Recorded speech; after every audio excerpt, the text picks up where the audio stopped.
Hello, everybody. This is the Wednesday, May 14th, 2025 Jupyter Frontends and Accessibility meeting. My name is Eric Gentry.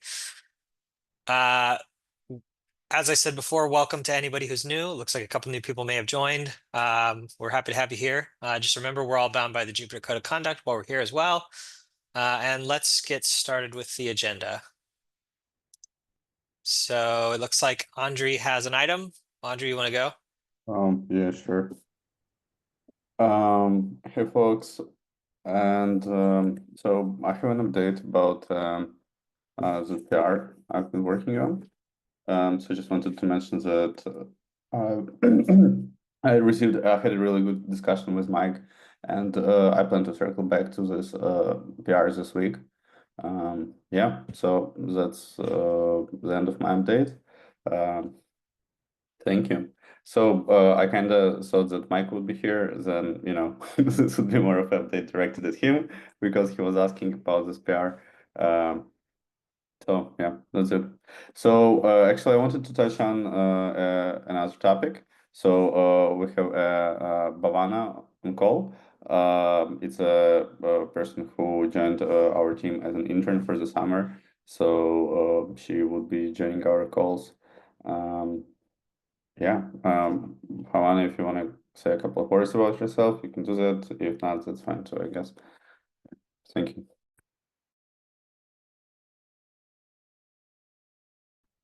Hi everyone. Sorry about the echo. Yeah. Yeah. So as Andrew mentioned, I joined AWS as a summer intern, and I'll be joining these meetings from now onwards. Looking forward to work with you all. Yeah. Thank you. Good to have you here.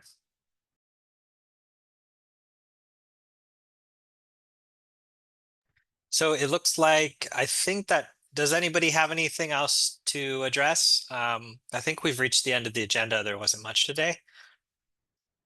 Anybody have anything else they want to talk about? I mean, I guess we could talk about the 4.5 release, right? And also 4.5 alpha release already happened. Yeah.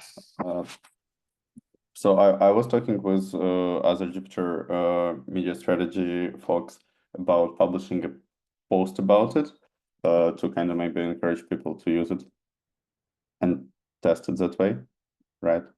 Yeah. So as it's one update about it I wanted to give. Yeah, I guess we could as a group look at the release issue and stuff that is included currently into the release and not, and discuss it if anyone is interested. Yeah. Currently the discussion is pretty limited in terms of people involved. Do you want to screen share? Yeah, just let me open it, sure.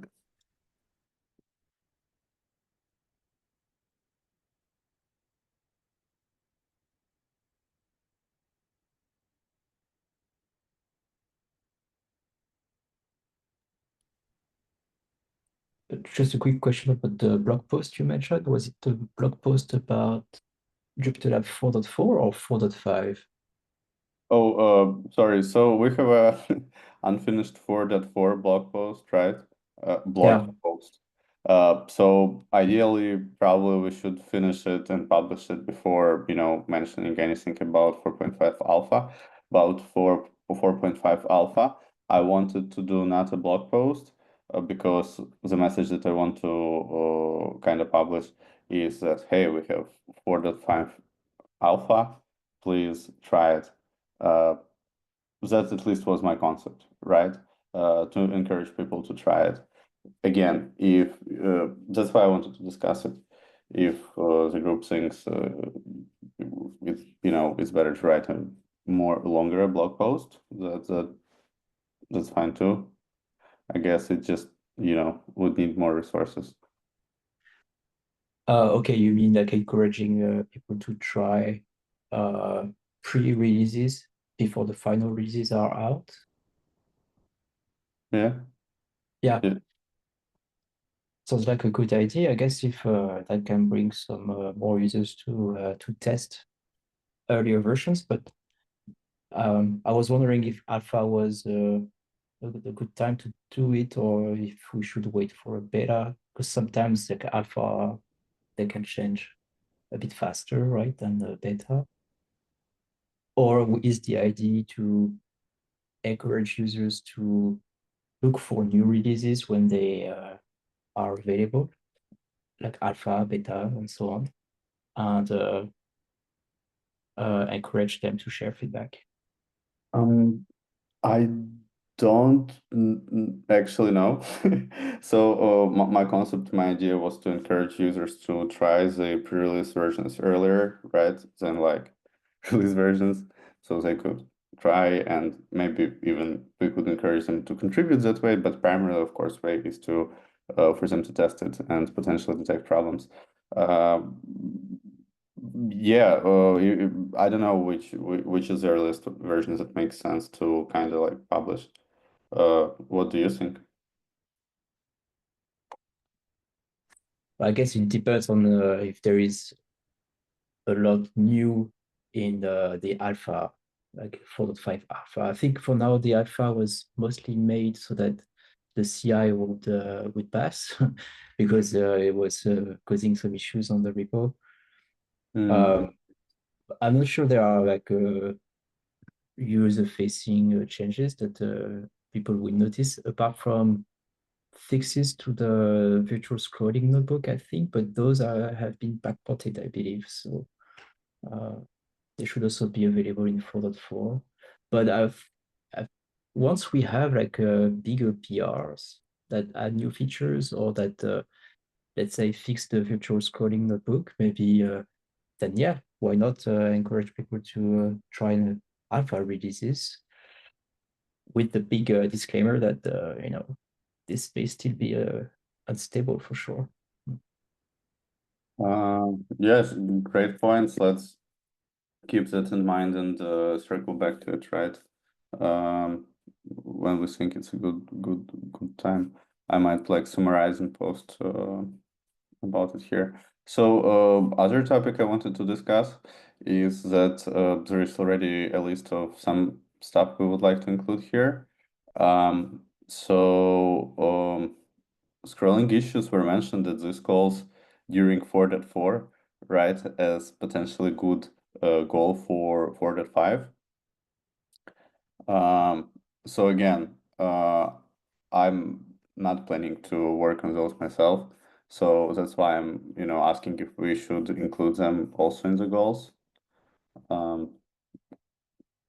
instead of insisting that we should, so to speak. Mike is not here, but he mentions that. I mean, he definitely at least has an expertise in this question. Yeah, I was catching up on the discussions about this, and there seems to be a couple of people interested in working on fixing the whole notebook, right? So that there are less bugs related to the virtual scrolling. Yeah, you mentioned Mike, and I think maybe Darian may be also interested. I'm not sure if he's here. Yeah. Like to explore also this like the content visibility idea. Like sounds very interesting and much simpler than trying to rewrite or like understand like the current implementation. So if that could just fix all of the issues automatically, that would be just perfect. But I guess someone has to put some time and to the actual implementation so it can be tested for sure. But yeah, like the notebook is like the central piece of the JupyterLab and also Jupyter Notebook 7, right? So it has to work well. Yeah. But then whether it could be backported as a bug fix to 4.4, that I'm not sure. It depends on whether APIs have been broken or if it's something new. Yeah, and definitely in the discussion, there was point raised that all possible fixes should be backported to 4.3, and I think everyone who participated in the discussion are aligned on that. Yeah, I see Nick messaging in the chat that if if scrolling doesn't work, it should be fixed on 4.4. Agreed, like everyone I think who participated agrees. Also I see Nick messaged as a user maybe the flags grid stuff is interesting, and he also messaged maybe the video formats. So about the video formats, it's already in the 4.5 plan. I think Jeremy was championing it. Yeah, I did this one because it's been open for a very long time, and I mean nowadays like people working with I don't know, like if, for example, if you have an audio file and you want to transcribe it using something like Whisper, and you want to do it in Notebook, you can, but then it's not very easy to just double click on the file and open it in JupyterLab because it's not recognized as something that can be open as a audio file. So that's for audio, unless you open it in Notebook via IPython display, but it's not ideal, I guess, in terms of workflow. And that's the same for videos. So it would be great to have, and I guess there are some pointers on the issue. So if someone wants to take a look, otherwise I was going to try to find some time to do it during the alpha cycle of 4.5.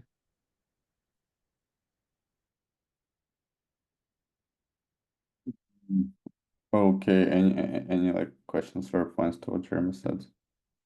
I see Nick messaged how we should have SRT. What is SRT in this context?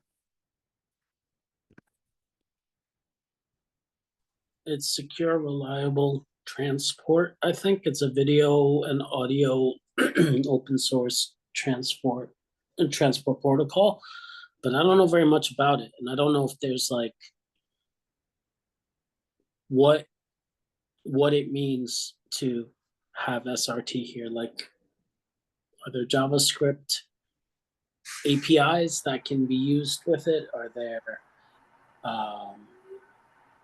is it something you'd be using like by compiling something to WASM? Like, I don't really understand this landscape at all. I've heard SRT. Go ahead, Nick. You wrote it. Sorry, yeah, SRT is the transcript files. So if you've got a file, you've got like the subtitle format. Yeah. Oh, So okay. The browser will do it with the. I don't need to raise my hand anymore. The browser will do it. You just gotta know where it is and stuff. And the SRT does not. It's just timestamp based. It doesn't know anything about what you're putting next to it, right? But that is the primary way that you provide content to people that are hearing disabled for a video, because you show them a PowerPoint deck, but that's not the thing. So if video stuff is going to happen, if there's a big push for multimedia, that would be great. That'd be great if there was a way in Jupyter metadata to say, here's the thing. Oh yes, and also in my metadata for this display, here is the SRT. When working I want to open a file directly through the file browser, be able to associate an SRT with that as well, potentially out of convention. But then you get into people also use SRT for natural language translation. So you can't just be like, yeah, I want this, whatever SRT next to this file. You got to know a little bit. But yeah, wonderful stuff. Wonderful stuff. And sure, if you want to use AI to give you some ones, that's fine too. That's actually what it's pretty good at. So.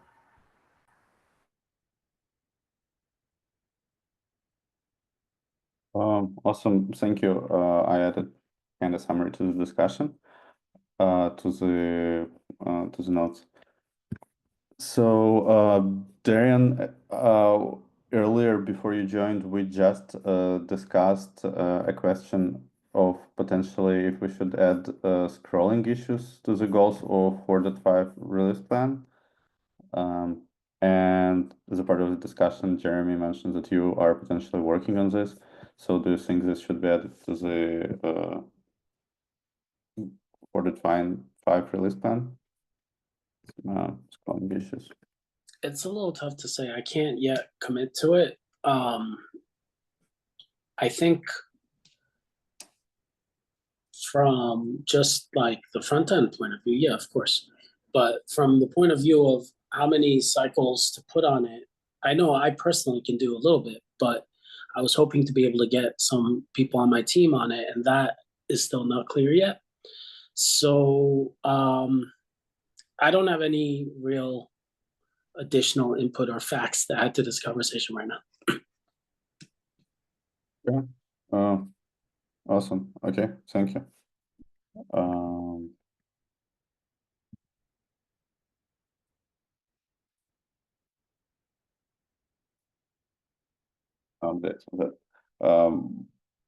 So I guess that's it for me. That's if there are any other, anyone else who would like to discuss something about 4.5 release, probably it's good time for you to go.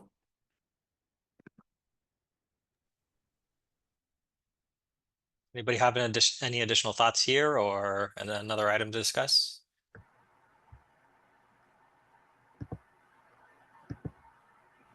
Nick? Yeah, so I've seen some more Pixie stuff landing around on various projects. Huzzah. They just rolled out a not quite yet fully baked feature that Remind would let me, us... is Pixie a package manager? What is it? Sure. So Pixie is a package manager and workflow system. On JupyterLab, we have about 3 different workflow systems. We've got Lerna, which we probably don't even need anymore. We've got NX, which comes with Lerna, which it's like Webpack. You have to be an NX expert to get the value out of it, or you've got to pay for their SaaS to get the value out of it. We've got the release manager that broke due to Click. And then we've got, 100 pages of documentation on which scripts you write at which point. Oh, and then we have CI, which is a whole other thing that even though we've got the baseline maintainer tool stuff, it's another thing. So the concept on Pixie would be you've got a workflow. You can use that workflow in CI. You can use that workflow locally, and it does all the stuff. Maintainer tools and releasers still would need to handle, render unto CI that which is CIs, such as sending packages to PyPy and NPM and stuff like that, because that's awful locally with the token dance. So Pixie natively supports Conda, is pretty good at PyPy stuff with because it just ships a copy of UV bundled into it. It doesn't depend on UV. It is UV because it's a 115 megabyte binary. But yeah, it had some limitations that would make it harder. Like one of the problems with UV lock, poetry lock, things like that is you get the Python that you lock it with, right? So I'm testing on 3.11 and that's what you're going to get. And then you would use something like Tox to go off and test against other Pythons and stuff like that. So the grand vision is for this as a unified replacement, maybe? Is that what you're thinking? Yeah, I mean, as you adopt it, first you can use it just for managing your version of Python and Node.js, which that's real. New nodes break things. But you can eventually transition it into being, I'm going to use it also to provision all my packages, whether they're from Conda or PyPy, into different environments. And so with matrices, you could say, all right, the bottom Python we support is presently 3.9. The top we support is 3.13. We can't do 3.13t yet for reasons. Argon CFFI, I'm looking at you. And there would be a command that you could run locally that was test everything. And so that would go off and build the package on your build environment. You don't have to prove to yourself that you can build it everywhere on everything. You build the package, you install the package, you test against the package across a matrix of things. Different Node.js is different. Well, I guess we shouldn't. Yeah, I guess we do need Node.js because of Galata. Anyhow, gives you this way to encapsulate all of that inside of one single schema constraint file. The problem was that file gets stupid long. Even if you move things into standalone scripts, which is still a best practice, like if you're writing something in one of these task managers that is longer than a couple lines, like it should be in a standalone script. The script should have docs. It should run on everything that has Python or Node, based on how you write the stuff. You know, there are some special cases for things like package.json scripts, because when you run, you know, when you npm run or yarn run or something, it does things to your path. So, you know, that's an easy place to where a lot of the steps that we have, they would be like, the inputs are all of our TypeScript files.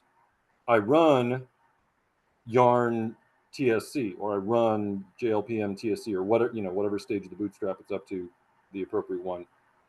And then the output is this TS d.ts somewhere, like from the meta package or something. So when you can start, and NX does that as well, but it actually makes copies. It makes copies of things that you build. I don't know why. It seems like caching everything that you built after every stage is like crazy Docker brain dead kind of things. But you know, if you line up all your inputs and outputs, if you change something at the bottom of the stack, if you change something in services, in JupyterLab services, you can get a test result out of your Galata tests. If you don't change anything, running everything doesn't do anything because nothing has changed. So anyhow, it's getting very close. It's getting very close to where I would want to suggest that as a first step. Here's how you get in the door workflow to get to contributing. You got one command to get to a running lab with the watcher and everything configured and everything's working. You got one command to get to the running docs. You know, you can list what those commands are without grepping the documentation. So we're very close. It's just a few little missing pieces to get that behavior. That sounds nice. Yeah, and not make. We've talked about make, but I just want to point that out. It's getting very close, and maybe when that finally all works, then we got something to do. Anybody have any comments here? I wanted to mention that this is really exciting and it would improve like developer experience and make it easier for new people to contribute. Yeah, that would be amazing. And I wanted to ask, in the end, Nick, you said I'm talking about, and then some word I couldn't hear. Could you type it? Or You mean repeat it? Pixie? Oh, Pixie. Okay, I see. This one, right? What I typed in the chat. Like the package manager. Oh, yeah. Yeah, that one. Okay, awesome. Thank you. Yeah. Super overloaded. And then someone made some AI stuff called Mamba, so that makes it hard to look for Mamba stuff, and then the AI gets confused because it's like, are you talking about AI? Are you talking about package managers? on that note, I added a bullet point to the agenda here. So since we're talking about build system stuff, I was trying to get a better picture of how extensions are built. So I believe that we are, so when you start developing an extension, you copy a template down. It's modified by copier using the prompts that you give it. And then I believe what's being done is that a lot of the build machinery that is inside of lab is being used to build and package and install your in development extensions. Is that right?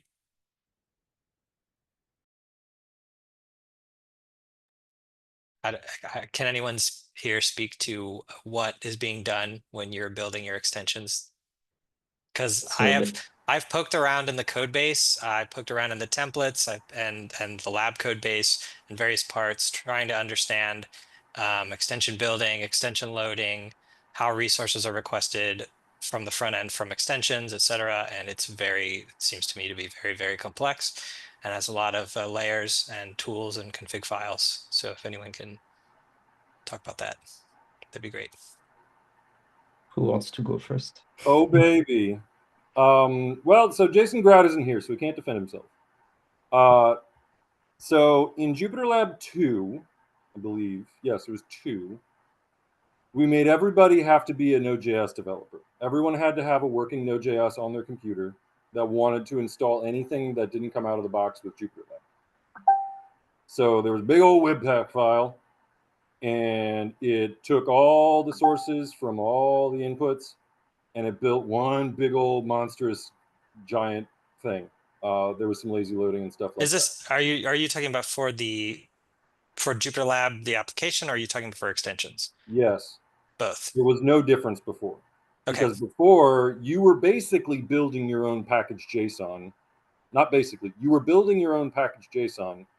And from that, you derived what you needed by downloading those packages, hundreds of megabytes of packages from NPM, which, then people now have to set up proxies when they don't have access to npm.js.org. You had to unpack all that stuff. You then had to run Webpack. Webpack would run out of file handles and all that stuff. All right, so that was the bad old days. So what Jason Grout was successfully able to do, and I don't even understand, I mean, we had to reach back up to Webpack to make this happen, was to build the core application. You've seen that remote entry thingamajigger? So yes. the remote entry.js is an ES6, whatever the appropriate term is, module that allows you to point to other things that may or may not be ES modules. Mm-hmm. So if you actually read that file, all it is pointed at other files. And then it knows how to load those, whether or not they're ES modules.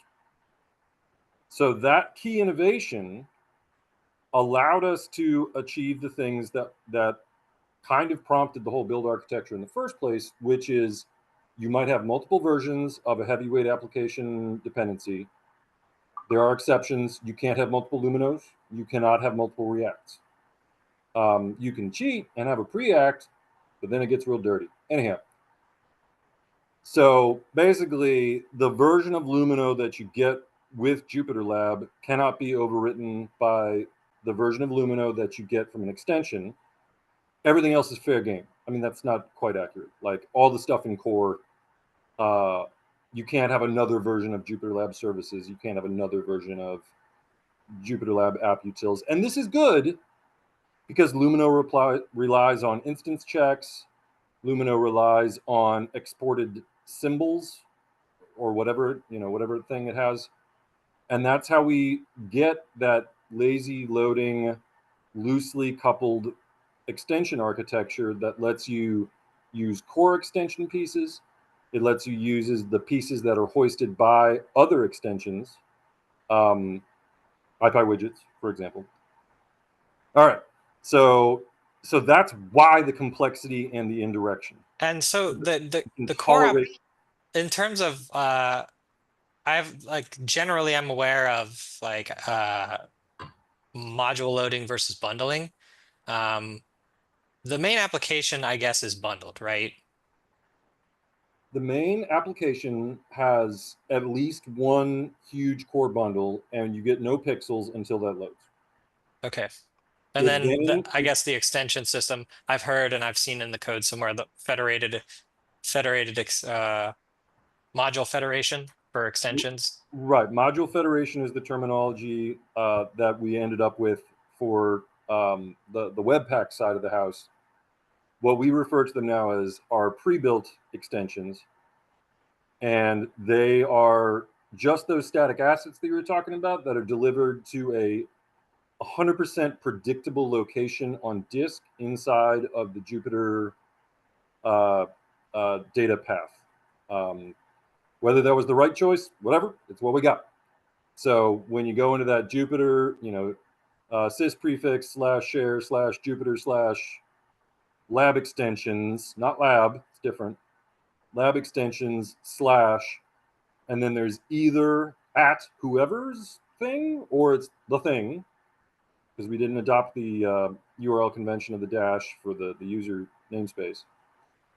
And then inside of that, then you have the static that goes with that. Among those are that remote entry file, which is the big baby. There's a package.json, which is just as good as the remote entry for gauging how crazy your code has gotten, because that includes pointers to everything else. So that's like the package.json is the perfect entropy file for what you got in your build. So then inside of that, it also has the schemas. Am I wrong there? Or the schemas get delivered someplace else? Do those go into lab schemas? I don't remember. Schemas have to go somewhere else. Okay, cool. So yeah, so your schema dir, that gets deployed someplace else. And I believe themes get deployed someplace else. I think they've got a little special handling. But did the schema location change from lab 3 to lab 4? Does anybody know? No. No, I don't think so. No. Okay. Yeah. So the thing that you can run into is one, yarn cache, because yarn cache is garbage, and you end up with caches in a couple places because we use a couple different tools during the build chain, which is a bummer, but there we go. So I believe that there is a top level package.json script for cleaning all of that stuff. It's like clean everything or burn everything down or something like that. So if you're getting stuff that you can't reproduce in CI, there is a good chance that it's got something to do with your yarn cache. And so just, blowing that away will often help. There are a bunch of other things that, due to the size of the application, can be caching issues. So among them is the TypeScript cache. We don't want to, I don't have a word count handy right now, but let's say there's 10,000 lines of JupyterLab. I don't think that's crazy. So we have incremental builds set up on TypeScript, and it is not particularly smart. It does things based on timestamps and stuff like that. So when you do a TSC build or TSC-B, whatever you got to do to trigger the incremental build, it can sometimes lie to you, which is a bummer. So if you move something, or I think it's good at finding changes to the upstream. It's bad at detecting changes to the output. So if you rename a file, you can get into this bad state where the old file's still there, but because of magic line endings and stuff like that, like you could get a broken TSX clobbering an old TS or something like that. There's like weird stuff that happens when you get into that end of the world. So there's also just a kind of a related question. There's a lot of shared. So if I have multiple conda environments where I'm developing different app extensions, there's a bunch of sort of global system locations for the Jupyter config and Jupyter data stuff, right? So I know Jupyter -- paths, I think, is the command, if I remember correctly. And so I guess if you're developing different things, you need to worry about global shared state. What I've been doing is I have a script that just deletes everything at all of those locations. I don't know if that's a good way to do that. Well, I mean, that's what a unified build system would get you, whether it's Basel or Pixie or something like that, right? So, hey, your underscore meta package, or did we get rid of that? Whatever. Something.d.ts changed. Okay, cool. Blow that away and reinstall it. If things are going to happen. I don't think you're going to get a lot of support of I'm developing multiple extensions in multiple conda environments. That is a crazy. I mean, I'm not saying you're crazy. I'm saying that no one has really wanted to do that. Right. Well, Jeremy, isn't your workflow like you have multiple virtual environments, one for each extension, Yes. and then things get Yeah. So Yeah. A lot of times what I do is just sort of clean the environment and reinstall, or start from delete everything and then make a new environment.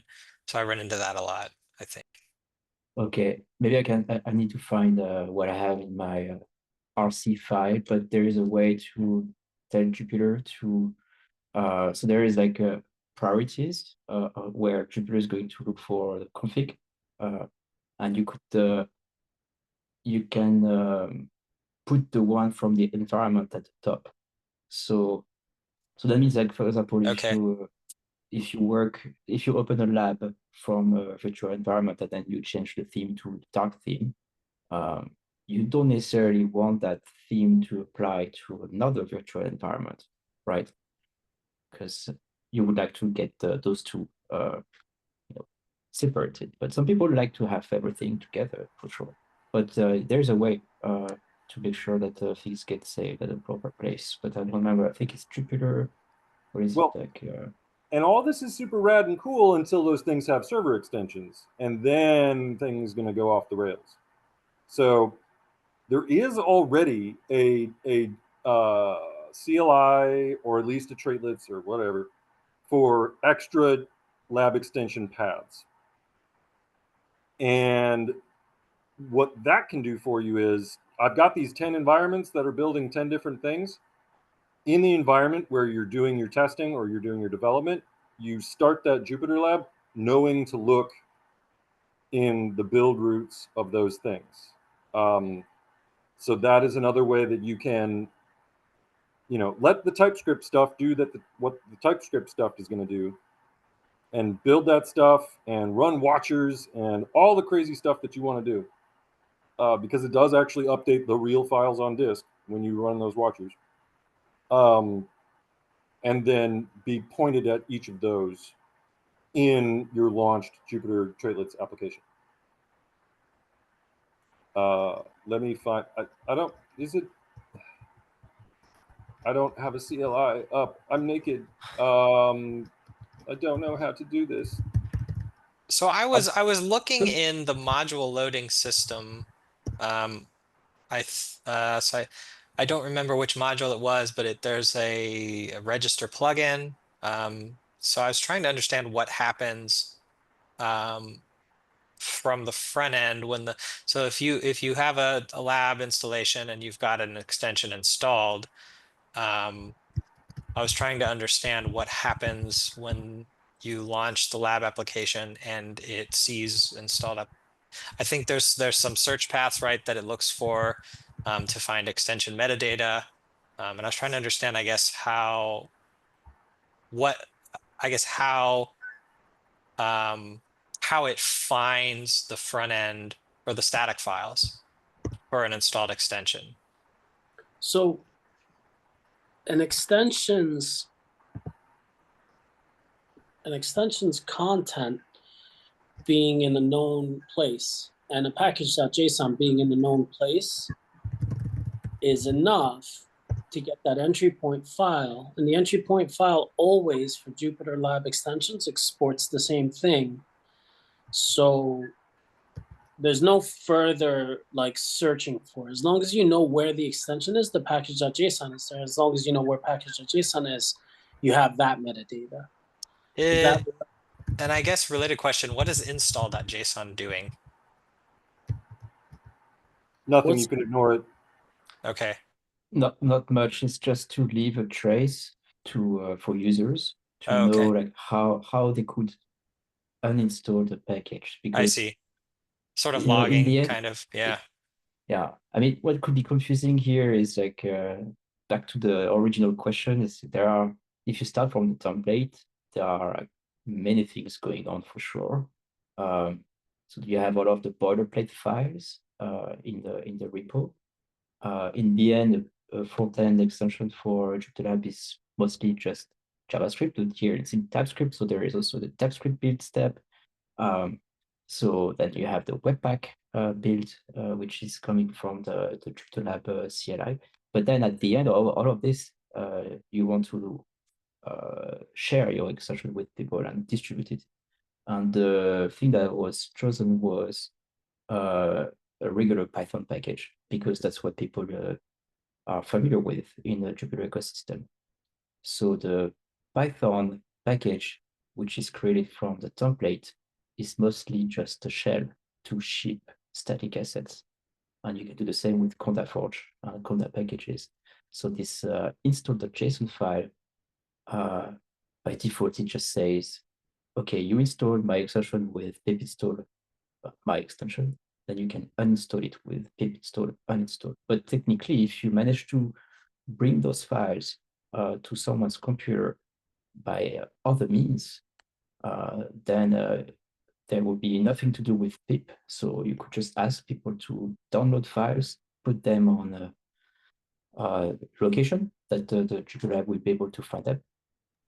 And then if they did want to remove the extension, they would just have to delete the files by hand on their disk. But that's not really nice, for users, especially when they are familiar with pip and conda already. So that's why. Okay. Yeah. I've been trying to convert Gator from Lab 3 to Lab 4, and I've been running into some issues where it looks like the apparent install location is incorrect. So I've been trying to understand exactly how those installation paths are determined, or how they're driven by the various the package names and the package.json files, and some of the other I think in the py file, right, there's underscore JupyterLab extension paths, something like that. So I've been trying to understand how those paths are derived or generated. But I may reach out to you on Zulip or something about that. There's another set of potential pitfalls when suppose you're developing an extension and you have watch. That's only going to get certain things, right? When you add a file, watch breaks usually and you have to restart it. If you modify the schema files for settings, you're gonna have to do a pip install again, or else that file never moves to the right place, so those don't get picked up.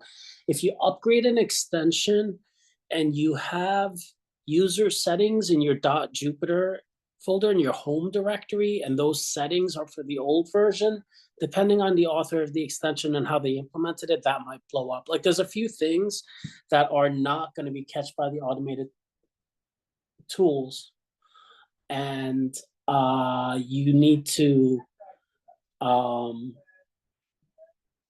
that you need to keep track of. But that package JSON also says where your schema dir is, right? So like it is all sort of connected, but it's got a lot of tendrils. Also, I said catched, which is a funny word to say.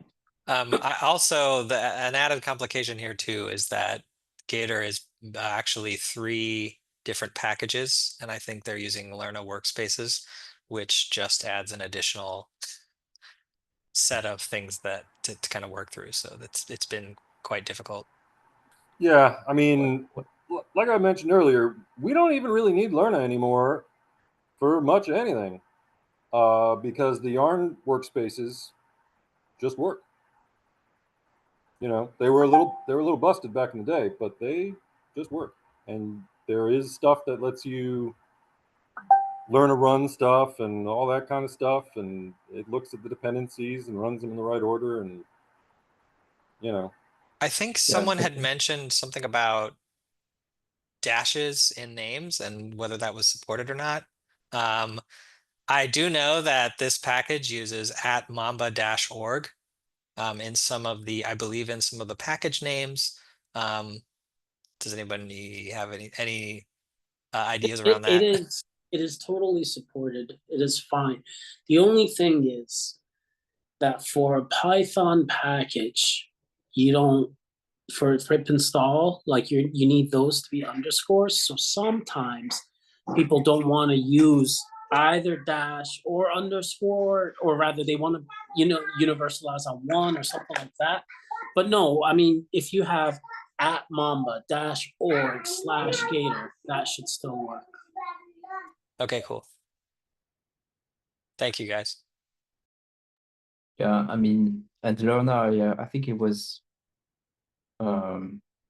added just because there was no way to just trigger builds in like all of the packages in a repo. Maybe Yarn would be enough nowadays, but in the end, yeah, we don't use Lerna for much, but it's just a convenient kind of entry point so that you can stay at the top level of a repo and then execute the same commands everywhere. So the packages directory structure is something very common, you know, in the web development world where you put all of your packages. So that's why it's supported by all of these tools. So it's still nice to have a kind of top level scripts that you can invoke, right? If you want to run all of the tests from all of the packages, then you can just do run test. So that's one thing. And maybe for JupyterLab, I think we still use it also for versioning because Lerna has a version command as well. So you can, when you make a new release, you can version your packages a bit easier. Yeah, but we got 5 other things that do that too. You know. Yeah. Well, I mean, package.json is a terrible file, but it's JSON, and they never allowed people to make it JSON 5 or anything like that. So, like, we still have to change our pins. We still have to manipulate a bunch of stuff. But yeah, I hear you. I hear that the versioning thing is useful, and the building stuff is useful. But these can also be gotten around. It's just I've had issues with NX pulling stuff and putting things in places and making caches. And if you're not, again, we don't want to be Webpack experts. We don't want to be NX experts. We don't want to be Lerna experts. But it does kind of start forcing you down some of those routes. There's so many gotchas for it. So, but yeah, I'm looking for the syntax. Yarn has a thing that lets you run just like in the glob workspace stuff and run it across all the packages. Let me check. I'm dropping a link into the chat. I've been looking at the lab application object itself to try to better understand plugin or extension loading. I've been looking there among many other different places. I think there's a federated extensions or something. There's a module for that, I believe. If anybody has any other recommendations for places to look. And I guess also a couple other questions like I know that we had a Google Summer of Code object or Google Summer of Code project to pull out some of the build system. Do we know anyone know what the status of that was? Are we using builder stuff that is inside of the lab repo now, or are we switched over to that? Not So, yet. yeah, But, so builder, I'm sorry, go for it. No, I was going to say like if someone would like to work on that for 4.5, would be great. But yeah. And then that would then be used by the core application and extensions, right? Essentially. Yeah. Okay. Yeah. So and crucially would be the thing that goes in your build system, not JupyterLab. So the biggest problem with the reason that you need JupyterLab, and this all goes back to the thing I was a big old long yarn at the beginning. Ha, get it? It's a yarn. Was that you need staging. So if you look inside the JupyterLab repo, the thing you're developing with JupyterLab Watch and all that has nothing to do with what would be shipped if you built a wheel at that minute. You need to run a bunch of other stuff to get that wheel out with those things. That staging / package.json, that is what you're going to actually use. That's what you actually need. And JupyterLab Builder needs that in order to do all of that singleton and shared singleton and whatever. That's Just part of random and package. you're talking about staging that's one of the directories when you're developing the core application, right? Right. So that's not there for extensions, is it? I don't think. Someone might do it that way. You do not need to, and Okay. it would not help you. Okay. But at any rate, so when JupyterLab Builder fires up, it goes and tries to find that file. There's a lot of complexity around finding that file because of things like Lerna and PNPM and all that other stuff. Where will I find that file? And so it actually needs to go find it in node modules if it can't find it in your sys prefix. So for JupyterLab Builder to actually decouple fully from lab and for lab to decouple from JupyterLab, we would need a new Node.js package. And it would need to historically be backported to the beginning of probably just 3, because no one cares about 2 in terms of that. And maybe not 3 anymore either, because whatever. And what that would provide is just the contents of that package.json and that yarn log. So that would be at JupyterLab /application top, kind of. I think that's what the name of the file is inside of it. It's never been published, so it's not like we're going to clobber anything. Then in your dev dependencies for your extension, you would need to specify what is your minimum viable JupyterLab against which this can be built. And then everything would work. Cool. And you'd be able to, so that JupyterLab builder, it would have some preference. It would need to have some thing that it knew about, you know, oh, okay, so this is when the CLI changed. Because the JupyterLab builder actually has a CLI inside of it. It's the node one. That can change, and it has changed. And the structure of the package.json / JupyterLab can and has changed. So it would need to be a little bit aware of that. And I think maybe we've talked about this before in a previous meeting. The specific versions of the core package dependencies are listed in the, I think it's packages / meta package. Is that right? I think that's where that stuff is listed.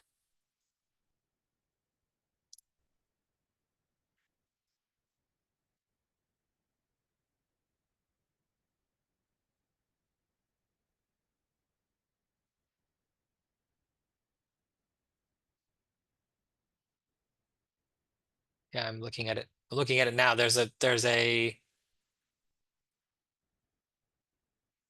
yes, there's a packages / meta package in the lab repo. Yeah. So the purpose of that was, once we got incremental builds from TypeScript, that if you look at that package, ain't a lot going on in meta package. It's got a package.json that points at a bunch of other files with relative links, and it's got a tsconfig.json that points at a bunch of other files with relative links. By running tsc-b in that folder, you know, ignoring all of our garbage commands and all that, that will build the JavaScript from the TypeScript and TSX of every one of those other files. Okay. Every one of those other packages. Cool. Yeah. And then the TS build info that comes out of that's your boy. That's, I mean, Cool. yes, it generates JavaScript, but that file is what tells you what it tried to do. Yeah. It's got it's got pads in it. It's got timestamps in it. It is a total nightmare. And you can't read it and you can't do anything with it. But that's how you handle 10,000 lines of code. Yeah. Time check here. We're at the hour. Does anybody have anything else to add here before we hop off of the recording?